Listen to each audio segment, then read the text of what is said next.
Greetings and welcome to the Halloween edition of the Sliders Review. And I'm here today to talk to you about things I never noticed in Scream 4 until just recently and stuff. So I love Scream 4. It is my third favorite Scream movie after the first two. I think it's way better than Scream 3, 5, and 6. Not 6, but 3 would have been okay if like 3 would have been like an extremely good movie if they would have taken out all that humor and recast all the new characters. I'm sorry, but they just don't do it for me. Like some of these people I've never seen before, and others are like C and D list actors and stuff. And I hate calling people D list actors, but that's really what they are and stuff. And so because a lot of people have never heard or seen of them before, and there's just way too much cringy humor in the movie. Not good humor like the first two, but just cringy humor. And I mean, it's cringy and stuff. And so, if that would have been just like fixed in the movie and they would have been recast, oh, I would have loved that movie because it was a great detective movie and stuff. And even though Neve Campbell wasn't in it that much, she still popped in it to let people know, hey, I'm in the movie, unlike Scream 5. But anyway, Scream 4, I love it and everything. And it's sad that that's the last Scream movie Wes Craven was associated with before his passing, because critics didn't like it and it didn't do so well as all the other movies. A decade has passed and, for whatever reason, people just didn't like it. But I love it and everything. I think it's really, really great. But there are little things here and there I just never really noticed until now. Some things I did kind of notice, but I didn't really know the reason why. You know what I'm saying? And other things that just after rewatching, I'm just kind of like, that just doesn't make all that much sense. So let me get the first one out the way. They didn't really do too much high school stuff in here, but you do get to see some high school students. This time, they look like they're played by actual high school students. In the first Scream movie, it was a high school setting, but it was clearly like older 20-year-olds playing like high school students, and it didn't look all that believable. But this time, the 20-year-old cast, the main cast, are really short. So they casted people who look like high school students around. Now, I will say, for whatever reason, this doesn't look like Woodsboro. It could be the filter, I don't know, but it's just the houses and stuff. It just doesn't feel like Woodsboro. I don't know, it feels like Canada for some reason. I don't know why, but anyways. The name Ghostface gets dropped in this movie. I never realized it until now. Because there's only been one time and one time only that name has been dropped. And it's in this movie by Trevor. He's watching Stab and he calls the killer Ghostface. I am very shocked I did not pick that up. I guess it's because I'm always used to calling him Ghostface in my head that I never put two and two together. But I guess Wes Craven and Kevin Williamson was just it's been 10 years and fans are always calling him that. Let's just call the killer Ghostface. That's my assumption on it. And so it's just crazy that Father of Death, the killer, name dropped Ghostface in the movie and stuff. One thing that's always bugged me, and I picked up on this a long time ago, is just that I forgot to bring it up before. How in the world did Olivia not hear the killer in her bedroom? He's in her closet talking on the phone, talking to Jill and talking to Kirby, and he's talking very aggressively, and that sometimes his voice gets a little louder. How in the world did she not hear him in the closet? Is it soundproof or something?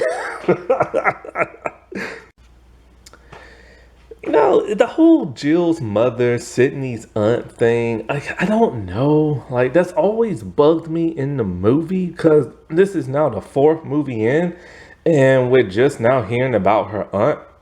And that would never have bugged me. 'Cause, they do this all the time in television and movies. They introduce like a relative we've never seen before to add whatever layer they need to the movie. My only problem is this is the fourth movie going in, and this aunt isn't related to the her father. It's related to the mother, Maureen Prescott. And you think at some point in time in the first movie she would have been like brought up or something like that. Like, oh, she had a sister or something like that. Sister's devastated. Remember when Sydney's father went out of town and Sydney had to stay by herself in the house? Why didn't she stay with her aunt? Her aunt lived in Woodsboro and everything. So that was always just kind of an odd thing that, like, they should have made her related to the dad. And not only that, but it's like, her aunt is kind of weird, man, talking about I have scars too, but nobody ever mentioned those. Always mentions my sister's scars. And it's just kind of like, is she jealous of her sister? Like, her sister's dead. Her sister had an affair. And, like, her sister's dead. Why is she acting all jelly and everything? And so it's like, not only that, but it's kind of maybe she's jealous that her sister tried to be like a movie actress or something. I don't know. That's always been like a weird dialogue. Speaking of Sydney's father, where the heck is he in this movie? I haven't looked the actor up. I have no idea if he's still alive or not. But where the heck is he? Because Sydney is staying with like her aunt and everything in Jill. Why isn't she staying in her dad's house? I mean, it's there in Woodsboro and everything. So where is this dude at? She finally comes back home and he's nowhere to be found. Because, like, in the third movie, he was there. And Sydney was living somewhere in California, not Woodsboro, but somewhere in California. Because she had that California hotline crisis thing. And so, like, where the heck is he and everything? Like, he's not mentioned or like nothing. And I was just kind of like, why isn't Sydney staying in her house by herself? Like,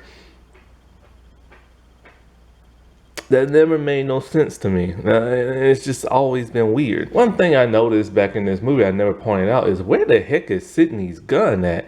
We see that in the third movie she starts carrying a gun. In the fifth movie she carries a gun. But in this fourth movie there is no gun like whatsoever. And I get it, 10 years has passed since she saw a ghost face trying to kill her and everything. So she feels more like safe, I guess. Because one of the great things about the third movie was the closure that Sydney had. And that should have ended the whole Scream franchise. And if they wanted to reboot it with new people. But of course they brought in the legacy characters and stuff. And it's just kind of like, because at the end of the third movie, she feels safe. She doesn't lock her fence. She leaves her front door open as she has her friends in there watching like a movie. Like, she feels safe and secure. Like, because she knows now all the ghost face are gone. Then 10 years pass, of course she's not carrying a gun. But then once that first murder happens, why the heck didn't she get like a gun or something? And Dewey's a cop, so he could have got her a gun or something. But she goes throughout the entire movie just running around with like no gun. And then she picks up a kitchen knife at only because she's in the house and the killer's there. And that's about it. And then she goes to find Jill, and once again, no gun. So one thing I've always found very odd and bizarre was, why did it take the cops so long to get to Kirby's house at the third act? It took Jill no time to get to like Kirby's place. And not only did it take no time, but she doesn't even have a car. So how the heck did she go there? Did she walk or something like that? Yet, when Sydney was over there and talking about how the killer is over here and this and that, the cops are like, all right, they're heading over there now. It took them so long. This is the amount of time it took. It took Charlie and Jill to kill all the kids one by one. It took them time to explain their plan to that of Sydney. Then it took Jill the amount of time to explain her plan to Sydney. Then it took Jill the amount of time to stage everything as she's walking slow, trying to, like, take the prints off the gun, free Trevor, stab herself with a knife, jump on the back of the table. And then the moment she got done staging everything, the cops just happened to show up. It's always one of those things that has bugged the crap out of me, but I don't think I mentioned that in my review a year ago and stuff. Okay, I just noticed this part and it's been tripping me out. What is up with Sydney bangs? Like, her bangs are constantly changing throughout the movie. I don't care if a person's hairstyle changes, like, oh, ponytail here, let it down here, pigtails there. I don't care about that, you know what I'm saying? What I do care is that keep her bangs consistent, because it's driving me nuts. In every other Scream movie, their hairstyle remained the same. They might put in a ponytail at one point, but for the most part, it stays consistent. Her bangs in this movie do not. When we first see her, she has a head full of thick bangs. Then, all of a sudden, in the next time we see her, her bangs are really thin and barely there. Then a few seconds later in that same scene, they're back, but now they're just kind of scattered, but there's more than what there were before. Then when you get to the middle of the movie towards the end, her bangs are now folded to the side, and that's the way it remains for the rest of the movie. I'm just kind of like, dude, there's a killer trying to kill you and like your cousin, and you go to the hairdresser.